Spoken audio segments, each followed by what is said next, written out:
Dans le cinéma italien, cette ville a le premier rôle.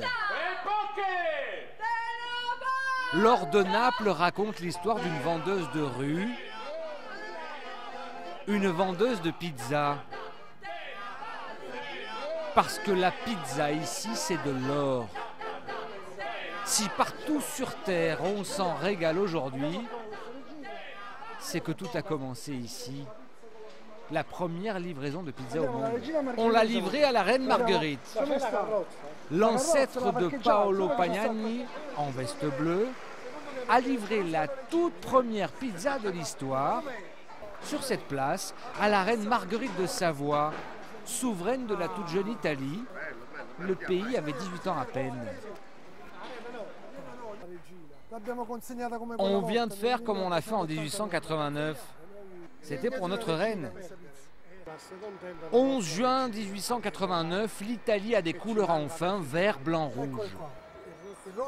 Rouge c'est la tomate, vert le basilic et blanc la mozzarella. C'est le drapeau italien.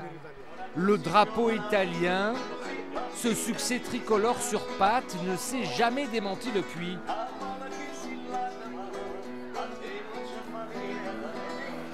En cuisine, on retrouve Antonio Bianco, l'un des stagiaires de l'Académie des Pizzaiolos, créée pour défendre la recette originale. On l'a visité hier.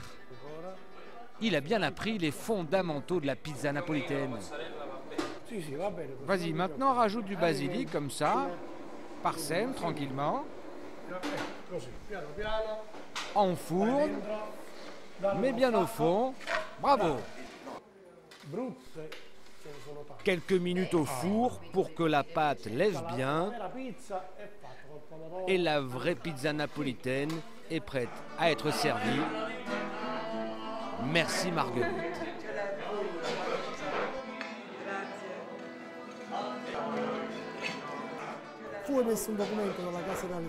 On a un document de la maison de Savoie qu'on garde précieusement. Il atteste que la reine appréciait cette pizza. Et c'est l'acte de naissance de la pizza Margherita. Et derrière elle, tout le monde a suivi, de Luciano Pavarotti aux anonymes. La vraie bonne pizza en Italie, ça ne se discute plus. Il y a des imitations absolument horribles, même ici à Naples. Il y a des pizzas qui ne méritent pas leur nom. Remontons maintenant 650 km plus au nord à Milan. Et là aussi, on ne rigole pas plus avec la nourriture. Sacré, comme le dôme de la ville, la cathédrale. Nous sommes en 1385, l'édifice est en construction.